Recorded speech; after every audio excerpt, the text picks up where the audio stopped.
ఆరాధనకు సహాయకరంగా పౌలు కొరింథీయులకు రాసిన మొదటి పత్రిక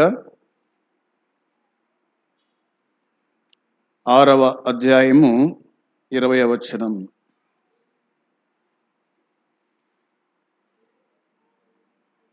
విలువ పెట్టి కొనబడిన వారు గనుక మీ దేహముతో దేవుణ్ణి మహిమపరచుడి.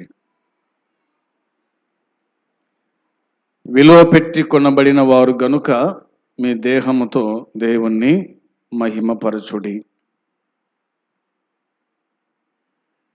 విలువ అంటే వెల అని అర్థం. విలువ అంటే వెల అని అర్థం.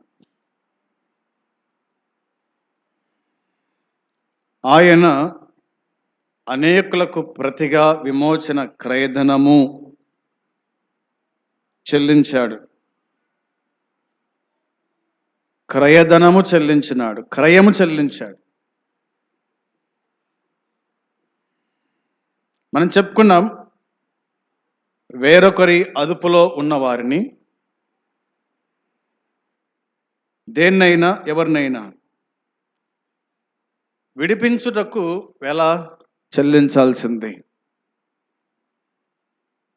వెల చెల్లించాల్సిందే. ఆనాటి దినములలో పశువుల మాదిరి మనుషులను కూడా అమ్మేటువంటి వారు, కొనేవారు. అమ్మేవాడు ఉన్నప్పుడు కొనేవాడు కూడా ఉంటాడు.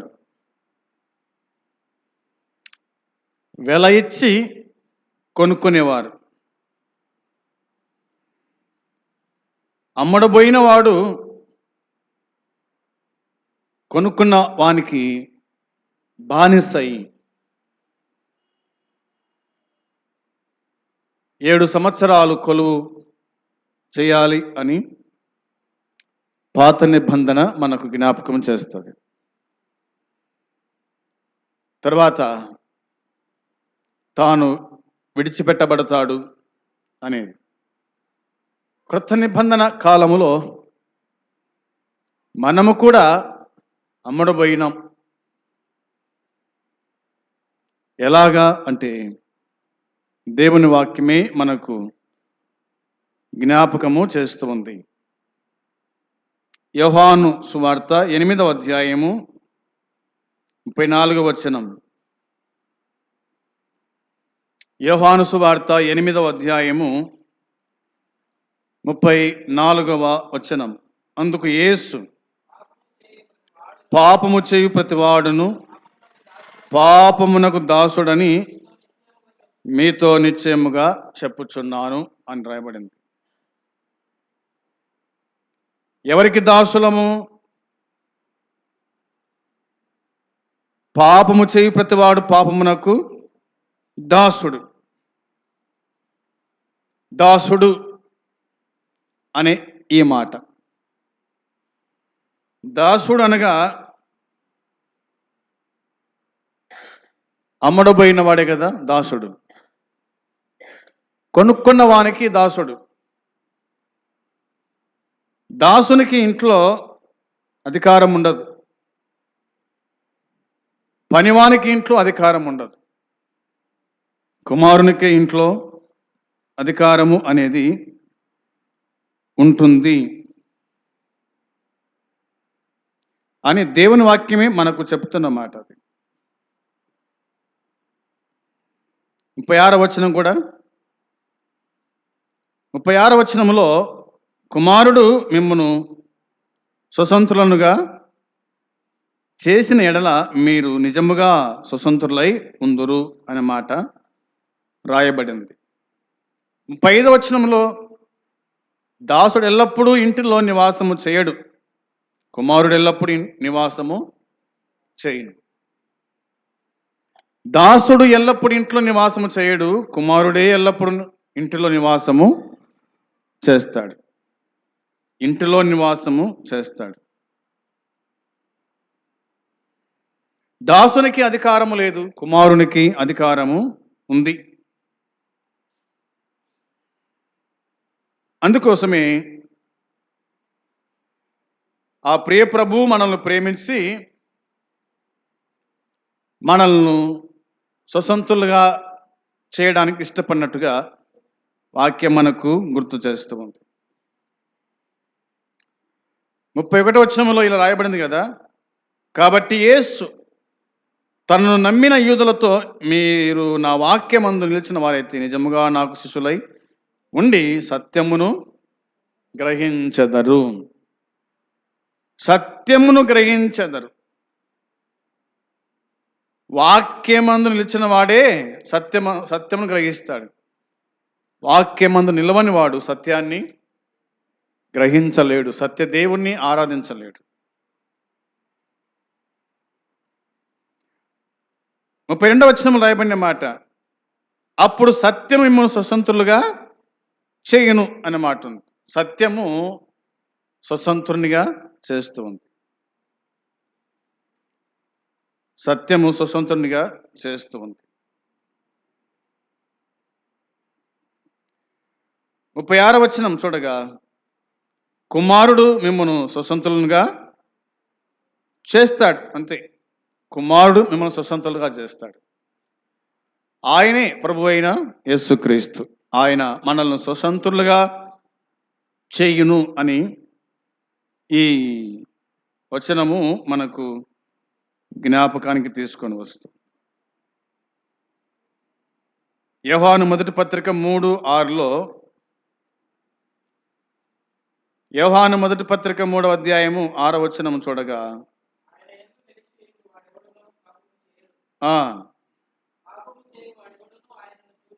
చూడడు, చిన్నపిల్లలారా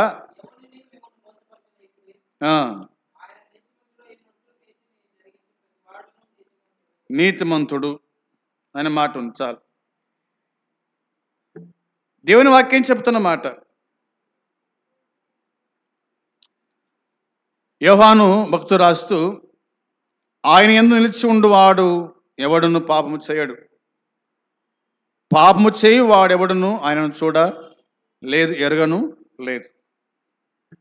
పాపము చేయవాడు సాతాను సంబంధి కదా, అంతే, సాతాను సొత్తు. పాపము చేయని వాడే దేవుని సొత్తు అనేది మనకు అర్థమవుతుంది. 10వ వచనంలో, దీనిని బట్టి దేవుని పిల్లలు ఎవరో అపవాది పిల్లలు ఎవరో తేటపడును. నీతిని జరిగించని ప్రతివాడును తన సహోదరుని ప్రేమింపని ప్రతివాడును దేవుని సంబంధులు కారు అనేది వాక్యం చెబుతుంది. కాబట్టి నీతిమంతుల పిల్లలు, ఆయన నీతిమంతుడు కాబట్టి మనము ఆయన పిల్లలం, ఆయనను ప్రేమించువారం అనేది అర్థమైంది. ఇక యోహాను సువార్త 8వ అధ్యాయంలో 37వ వచనం ఇలా చెప్తుంది వాక్యం. 8:37లో, మీరు అబ్రహాము సంతానమని నాకు తెలియను, అయినను మీలో నా వాక్యమునకు చోటు లేదు గనుక నన్ను చంప వెదకుచ్చు ఉన్నారు. నన్ను చంప వెదకుచ్చు ఉన్నారు. యేసు ప్రభువుని చంపడానికి వాళ్ళు వెతుకుచున్నారంట. ఎందుకని? వీరు అబ్రహాము సంతానం కాదు. అబ్రహాము సంతానం అయితే అబ్రహాము పూజించిన దేవుణ్ణి వాళ్ళు పూజిస్తారు, అబ్రహాము గణపరిచిన దేవుణ్ణి వాళ్ళు గణపరుస్తారు, అబ్రహాము నమ్మిన దేవుణ్ణి వాళ్ళు కూడా నమ్ముతారు. కానీ మీరు అబ్రహాము సంతానం కాదు, అందుకే నన్ను చంప చూస్తూ ఉన్నారు. 40వ వచనం, దేవుని వలన వినిన సత్యము మీతో చెప్పిన వాడనైనా నన్ను మీరిప్పుడు చంప వెదకుచున్నారే అన్నాడు. దేవుని వలన వినిన సత్యము మీతో చెప్పిన వాడనైనా నన్ను మీరిప్పుడు చంప వెదకుచున్నారే. నేను సత్యము చెప్తున్నా మీతోనికే, అయినను మీరు నన్ను చంప వెదకుచున్నారే. వీరు దేవుణ్ణే చంపడానికి వెతుకుతున్నారంట, దేవుని చంపడానికి వెతుకుతూ ఉన్నారు. మానవుడు ఏ పాటివాడు? అవునా? మానవుడు ఏ పాటివాడు? మానవుడు మట్టి. దేవుడు తలుచుకుంటే ఒక సీమలాగా ఆయన నలిపేయగలడు. కానీ ఆయన మానవునిగా వచ్చాడు, మనుషు కుమారునిగా వచ్చాడు, మనుషుల పాపం కోసమై చనిపోవడానికి వచ్చినాడు, మనుషులను పరిశుద్ధపరచడానికి వచ్చాడు, తన సొత్తుగా చేసుకోవడానికి వచ్చాడు, వెల చెల్లించడానికి వచ్చాడు. కాబట్టి వారు ఆయనను చంప వెదికినారు. ఒకడు ప్రజలందరి కోసమే చనిపోవాలని వాక్యం చెబుతున్నట్టుగా ఆయన చనిపోవాల్సి వచ్చింది. వారు వెతకడం కాదు, ఆయనే చనిపోవడానికి వచ్చినాడు అంతే. అవునా? వారు వెతకడం కాదు, కానీ ఆయనే చనిపోవడానికి వచ్చినాడు. వారు చంపడం కాదు, ఆయనే చనిపోయినాడు. ఆయనే చనిపోయాడు. తండ్రిని చేతికి నా ఆత్మను అప్పగించుచున్నాను, సమాప్తమైందని చెప్పి తన ప్రాణము విడిచెను అని దేవుని వాక్యమైన బైబిల్ గుర్తు చేస్తూ ఉంది. ఆయన చనిపోయాడు, చనిపోయిన మనల్ని ఆయన లేపాడు. ఎఫెసీ పత్రిక 2వ అధ్యాయం మొదటి 2 వచనాలు. ఎఫెసీ పత్రిక 2వ అధ్యాయము మొదటి 2-3 వచనాలు మనం చూస్తే, మీ అపరాధముల చేతను పాపముల చేతను మీరు చచ్చిన వారై ఉండగా ఆయన మిమ్మును క్రీస్తు కూడా బ్రతికించెను. చనిపోయిన వారిని బ్రతికించిన దేవుడు, చనిపోయిన వారిని బ్రతికించిన దేవుడు. ఎవరు చనిపోయినారు? మనమే చనిపోయినాం. ఈ భూమి మీద పుట్టిన ప్రతి మానవుడు ఏమైనా చచ్చిపోయినాడు. బ్రతికిన సచిన వానితో సమానమే కదా. పాపముల చేత అపరాధముల చేత చచ్చి ఉండగా ఆయన మిమ్మును క్రీస్తు కూడా బ్రతికించినాడు. ఆయన అనగా దేవుడు ప్రభు అయిన యేసు క్రీస్తు ద్వారా ఆయన మనల్ని బ్రతికించినాడు.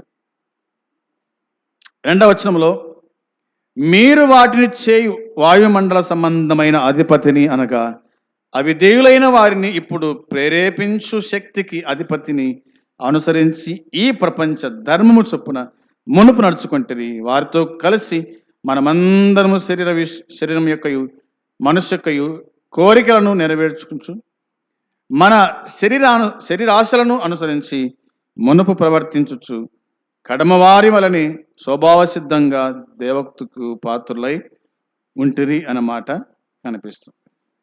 కాబట్టి ఉగ్రత పిల్లలమై ఉన్నామని మరి ఇది గ్రీకు గురించి రాయబడిన మాట మనకు కనిపిస్తుంది. యుగములో లేదా యుగము చొప్పున అనే మాట మూల భాషలో మనకు కనిపిస్తుంది. ఏదేమైనా మనము చనిపోయిన వాళ్ళము అనేది దేవుని వాక్యం మనకు గుర్తు చేస్తూ ఉంది. 5వ వచనం కూడా చూస్తే ఇలా రాయబడింది. 5వ వచనంలో అయినను దేవుడు కరుణా సంపన్నుడై ఉండి మనము మన అపరాధముల చేత చచ్చిన వారమై ఉండినప్పుడు సైతం మన ఎడల చూపిన తన మహాప్రేమ చేత మనల్ని క్రీస్తు కూడా బ్రతికించను. కృపచేత మీరు రక్షింపబడినారు అనే మాట ఉంది. ఆయన కరుణా సంపన్నుడు. అవునా? దేవుడు కరుణా సంపన్నుడై ఉండి మనము మన అపరాధముల చేత చచ్చిన వారమై ఉన్నప్పుడు సైతము మన ఎడల చూపిన తన మహాప్రేమ క్రీస్తు కూడా బ్రతికించినాడు. మనం రక్షించబడ్డాం అని వాక్యం చెబుతుంది. ఆయన చూపిన ప్రేమ, ఆయన కార్చిన రక్తం మనల్ని బతికించింది. ఆయన కరుణ మనల్ని బతికించింది. మనము రక్షించబడినామని దేవుని వాక్యము గుర్తు చేస్తూ ఉంది. అంత మాత్రమే కాకుండా క్రీస్తు యేసునందు మనల్ని ఆయనతో కూడా లేపి పరలోకమందు ఆయనతో కూడా కూర్చుండ పెట్టాను అన్నమాట ఉంది. ఆయన కూర్చుండబెట్టాడు, తనతో తన రాజ్యములో ఆయన మనల్ని కూర్చుండబెట్టెను అని దేవుని వాక్యమే మనకు గుర్తు చేస్తుంది. కాబట్టి ఈ ఉదయకాలం వేళ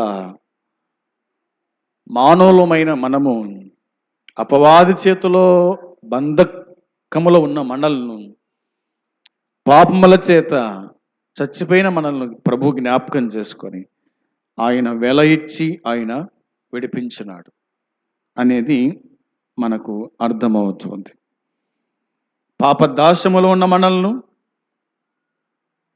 ఆయన విడిపించాడు, మనకు వెల చెల్లించాడు, డబ్బు కట్టాడు, మన పాప పత్రాన్ని ఆయన శిలువలో చింపేశాడు.